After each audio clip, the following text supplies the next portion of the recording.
The year is 1937, and the Philippine government just made the most incredible promise to nearly 50,000 struggling tenant farmers. Free tractors, brand new, state-of-the-art machinery that would revolutionize their lives and lift them out of poverty. It was the kind of government program that sounds too good to be true. And as you probably guessed, it absolutely was. But not for the reasons you might think. Before we dig into this wild story of good intentions gone horribly wrong, make sure to hit that subscribe button and turn on notifications so you never miss these fascinating forgotten chapters of history. The Philippines in the 1930s was a nation caught between two worlds. Still under American colonial administration, but preparing for independence, the country was dealing with a massive agricultural crisis. But the majority of Filipino farmers didn't own their land. They were tenants, sharecroppers who handed over huge portions of their harvest to landlords just for the right to work the soil. These farmers were trapped in cycles of debt and poverty that had existed for generations. Into this situation stepped a group of idealistic reformers who believed they had found the solution. Mechanization. If poor farmers could access modern equipment, they could dramatically increase their productivity, grow more food, earn more money, and finally break free from the grip of poverty and landlord exploitation. The centerpiece of this vision was the tractor, a symbol of modernity and progress that promised to do the work of dozens of men and animals. The government launched an ambitious program, and they would import tractors and distribute them to tenant farmers completely free of charge. No loans, no payment plans, just straight-up gifts of expensive farm machinery to people who had never seen anything like it before. The plan targeted 47,000 tenant farmers across the country's agricultural regions. Newspapers celebrated the initiative. Politicians gave soaring speeches about the dawn of a new era for Filipino agriculture. Everyone seemed to believe this was the breakthrough the rural poor had been waiting for. The tractors started arriving. Massive shipments of gleaming machines rolled off boats and were distributed to farming communities. For farmers who had spent their entire lives behind carabao-drawn plows, these mechanical beasts must have seemed like science fiction. But the government organized demonstration events where officials showed off what the tractors could do, plowing entire fields in a fraction of the time it would take traditional methods. The excitement was real and widespread, but almost immediately problems started to surface. The first issue was training. Operating a tractor isn't like driving a cart pulled by water buffalo. These were complex machines with engines, gears, clutches, and dozens of mechanical components that could go wrong. The government provided some basic instruction, but nothing like the comprehensive training program that would have been needed. Many farmers received their tractors with just a few hours of demonstration and were expected to figure out the rest on their own. Then came the reality of fuel costs. A carabao eats grass and rice straw, to resources that farmers already had access to at little or no cost. A tractor runs on gasoline or diesel, expensive imported fuels that had to be purchased with cash. For tenant farmers who barely scraped by and operated mostly outside the cash economy, this was an immediate and insurmountable barrier. The tractor might be free, but keeping it running definitely was not. Maintenance presented an even bigger challenge. When a plow breaks, a local blacksmith can usually fix it with basic tools and materials. When a tractor breaks down, it needs specialized parts, technical knowledge, and often expensive repairs. Replacement parts had to be ordered from Manila or even imported from abroad. A single broken component could leave a multi-ton machine sitting useless in a field for weeks or months. So the infrastructure to support mechanized agriculture simply didn't exist in most rural areas. The numbers started to tell a devastating story. Within the first 2 years of the program, 62% of the farmers who received free tractors could no longer afford to keep them operational. Nearly 2/3 of the machines were sitting idle, rusting in fields or under makeshift shelters, transformed from symbols of progress into monuments to failed policy. The very farmers the program was meant to help now found themselves with giant paperweights they couldn't use and couldn't afford to maintain. But the story gets even more complicated. In some communities, the arrival of tractors disrupted existing social and economic structures in unexpected ways. Landlords, seeing an opportunity, seeing that sometimes pressured their tenants to hand over the tractors or demanded higher rents now that farmers theoretically had access to better equipment. Some farmers tried to rent out their tractors to earn money for fuel and maintenance, but this created its own problems as inexperienced operators damaged the machines. There were also environmental considerations that nobody had really thought through. Tractors are heavy, and running them repeatedly over rice paddies designed for lighter traditional plowing methods caused soil compaction. This actually reduced yields in some areas. The machinery was designed for different types of agriculture than what was commonly practiced in the Philippines, leading to further complications and inefficiencies that the planners hadn't anticipated. A few farmers did manage to make it work. Those who lived closer to towns where fuel and parts were available, or who had slightly larger operations that could generate enough cash income to cover operating costs, were able to keep their tractors running.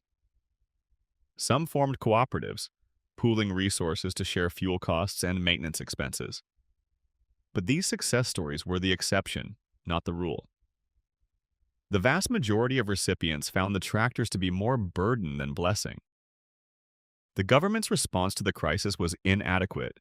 Some officials blamed the farmers themselves, suggesting they lacked the intelligence or work ethic to properly utilize modern equipment.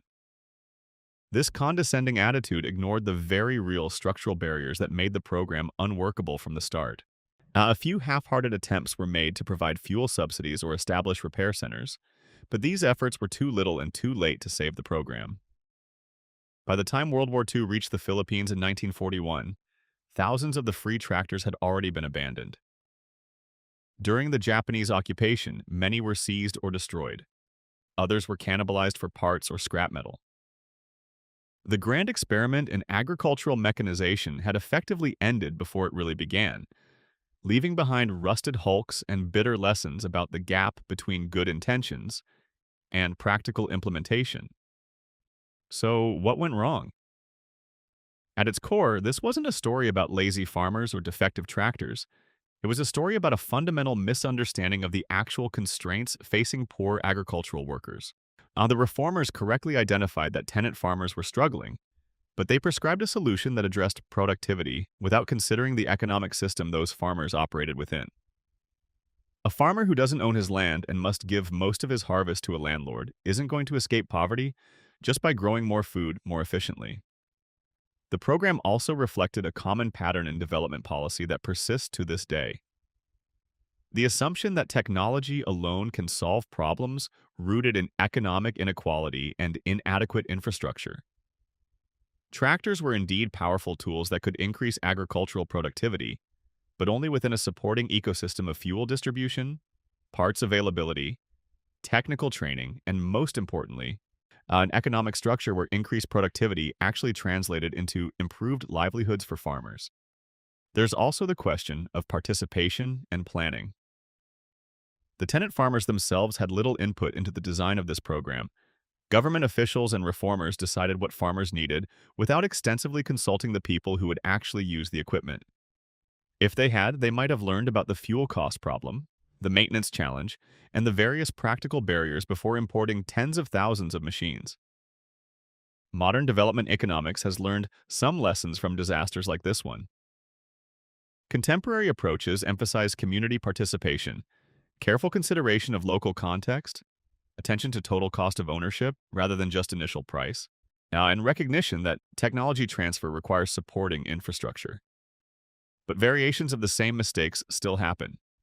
Governments and aid organizations still sometimes push solutions that look great on paper, but fall apart in practice because they don't account for the real conditions people live in.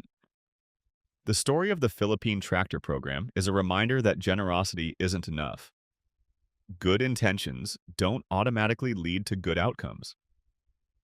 The gap between policymakers in comfortable offices and the farmers working the land was more than physical distance.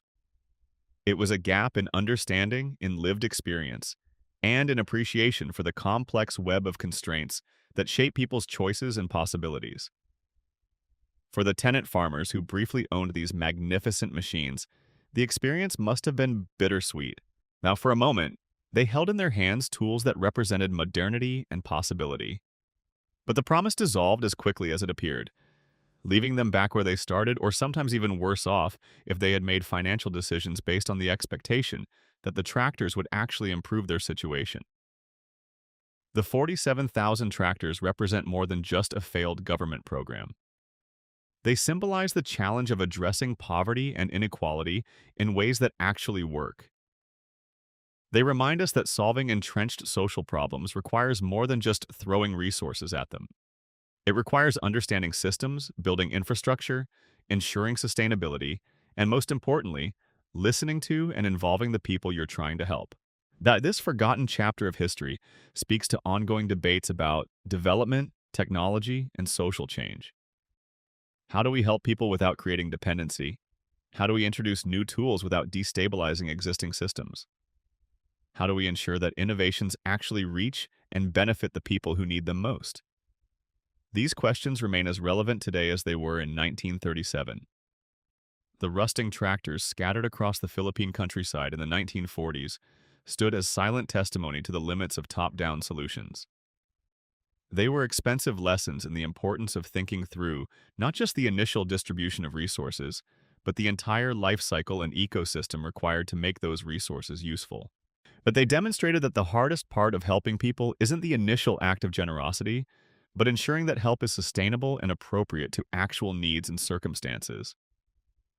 Yet perhaps the most poignant aspect of this story is what it reveals about the relationship between those in power and those they govern. The farmers weren't passive victims waiting for salvation from above. Many of them understood their situation intimately and would have had valuable insights into what could actually work, but their voices weren't sought out or valued in the planning process. The decision-makers assumed they knew best, and that assumption cost thousands of people time, hope, and resources they could ill afford to lose. This pattern has repeated itself countless times throughout history and continues today. But well-meaning organizations arrive in communities with predetermined solutions, certain that their expertise and resources will solve local problems. Sometimes it works out, but often it doesn't, precisely because the people closest to the problem weren't meaningfully involved in designing the solution. The Philippine Tractor Program stands as one particularly well-documented example of this dynamic playing out with concrete, measurable results. The tragedy wasn't just economic either. There was a psychological dimension to this failure that shouldn't be overlooked. For many farmers, receiving a tractor represented validation that society recognized their struggles and wanted to help. It was a tangible symbol that their government believed in their potential and was investing in their future. When the tractors became unusable, that hope curdled into disappointment and cynicism. Trust in institutions and government initiatives took a hit that would have rippled through communities for years. Some historians have argued that the tractor program actually entrenched certain power dynamics rather than disrupting them. Landlords could point to the failed program as evidence that the real problem wasn't the feudal system of tenant agriculture, but rather the supposed incompetence of poor farmers. This narrative served the interests of the landed elite perfectly, deflecting attention from the structural reforms that might actually have improved tenants' situations, like land redistribution or elimination of the sharecropping system entirely. In retrospect, what the tenant farmers actually needed wasn't tractors at all, at least not as a primary intervention. They needed land reform. They needed economic systems that let them keep more of what they produced. They needed access to credit on reasonable terms so they could invest in their own farms. They needed education and market connections. They needed bargaining power in their relationships with landlords. A tractor without any of these things was like giving someone a Ferrari when they didn't have a road to drive it on or money for gas. The story also illuminates the difference between equality of access and equity of outcome. Giving tractors equally to all tenant farmers sounds fair on the surface, but it ignored the profound inequalities in the broader context. Some farmers had more land than others. Some had existing connections to markets or towns. Some had families with more education or entrepreneurial experience, as some had slightly more cash on hand to cover initial operating costs. By treating unequal people equally, the program paradoxically widened the gaps between the farmers who could make it work and those who couldn't. Modern development theory calls this the problem of context. You can't transplant solutions from one place to another without accounting for the specific social, economic, environmental, and institutional context where they'll be implemented. A mechanization program that worked in American agriculture during the 1920s with its established fuel infrastructure, parts distribution networks, agricultural extension services, and culture of technological adoption, was never going to work the same way in 1937 Philippines with completely different conditions. But the Philippine government's failure wasn't unique, though. Around the same time period, similar mechanization schemes were being attempted in other developing regions with equally disappointing results. There's something almost universal in how development initiatives stumble when they import solutions without adapting them to local realities. It's as if each generation has to relearn the same lessons about the importance of context and participation. What's interesting is that some of the most successful agricultural transformations have happened when improvements emerged from within communities rather than being imposed from outside. Farmers experimenting with new techniques, sharing successes and failures with neighbors, gradually innovating and adapting until they found approaches that worked for their specific circumstances. But this organic process is messier and slower than top-down programs, but it tends to be more sustainable and actually accepted by the people using it. The aftermath of the tractor program was complicated. Some of the machines were eventually repurposed. A few were sold to wealthy landowners who had the resources to operate them properly. Others were broken down for parts or salvaged as scrap metal during wartime shortages. Some surprisingly survived and continued operating into the 1950s and 60s, when circumstances had changed enough that fuel was more available and the infrastructure had developed further. But these late successes couldn't redeem the initial failure. The human cost of the program should be emphasized as well. But farmers who had been promised a path out of poverty instead experienced the disappointment of receiving something they couldn't use. Some probably went into debt trying to maintain their tractors, making their situations worse than before. Others might have delayed other productive investments or taken risks they wouldn't have otherwise taken because they believed the tractors would provide their breakthrough. The ripple effects of broken promises can persist through communities for generations. From a political perspective, the tractor program reveals something important about how governments often respond to social crises. Rather than undertaking the difficult work of systemic reform, policymakers frequently reach for technological solutions that seem dramatic and transformative. It looks good, it's easy to announce and celebrate, and it doesn't threaten existing power structures the way genuine land reform or wealth redistribution would. Technology becomes a substitute for real change, a way to appear progressive without actually shifting the underlying inequalities that create poverty in the first place. The Philippine experience wasn't the end of mechanization in their agricultural sector, of course. Over decades, as the country's infrastructure developed, as fuel distribution networks grew, as technical expertise became more widely available, mechanization did eventually transform Philippine farming. But it happened gradually through market forces and private investment rather than through government handouts. By the time most farmers could actually afford and sustain tractors, the drama had gone out of it, and it was just normal economic evolution rather than a revolutionary program. Yet even that later success came with its own complications and costs. Mechanization did increase productivity, but it also displaced agricultural workers and accelerated rural to urban migration. Tractors created efficiency in plowing, but also contributed to environmental challenges in some areas. The chemicals and methods that accompanied mechanized agriculture brought their own problems. Technology isn't a pure good, it's a tool with multiple effects, some beneficial and some harmful, and these effects are distributed unequally across society. The story of the Philippine tractors ultimately teaches us about humility.